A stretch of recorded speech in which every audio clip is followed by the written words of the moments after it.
Okey, Assalamualaikum warahmatullahi wabarakatuh, geng. Ni dia motor aku baru ambil daripada bengkel. Masa hantar tu hidup. Nak tukar apa? Tukar road. So sekarang ni sebab dah dekat 2 bulan tak hidup. Dia tak berjaya hidupkan. Aku hantar hidup tapi dia dah pasang semua, motor tak hidup. Tak pasti lah, geng. Alah aku tengok lama sangat. Aku terpaksa ambil, mengelakkan banyak kerusakan, banyak benda yang sebab dia dah tak boleh buat. Dia parking je kat tepi tu, dia dah pening. Dah hanya aku ambil sebelum barai. Tengok dah taji macam motor apa dah. Pasang semua, pasang tak betul ni, nampak ni, pasang tak betul ni. Ni lah, tak betul pasang. Enjin aku habis, nampak. Sebab tu kalau kita nak hantar kat foreman tu, kena cari yang betul-betul boleh pandai, kan. Bukan sebarang yang foreman yang boleh buat. Hantar hidup, dia dah tukar road, pasang semua siap, sekali pasang tak hidup.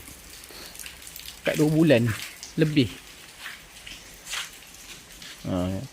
Try start.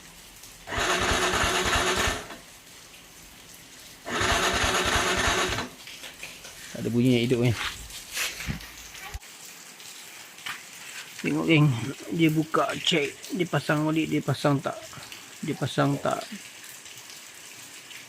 pasang mesin cuci cair lah. Sepatutnya benda ni kat dalam ni, dia terlindung. Tapi dia buka, dia check, lepas tu dia pasang, dia pasang cuci cair, dia tak letak betul-betul lah, nampak. Ini pemain yang kurang bertanggungjawab lah bagi aku.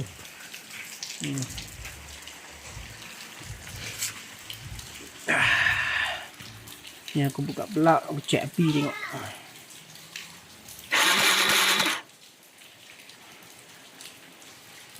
Tengok api ada ni. Api ada. Nak kena check balik dengan benda yang tak kena ni. Dia dah buat, dah tukar road. Cuma itulah motor tak hidup. Apapun tu kita check minyak lu ada ke tak ada ni. Tahu minyak tak ada.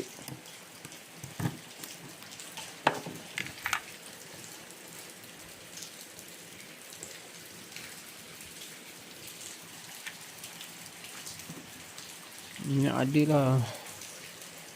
Ada sikit, tak banyak. Tapi ada lah.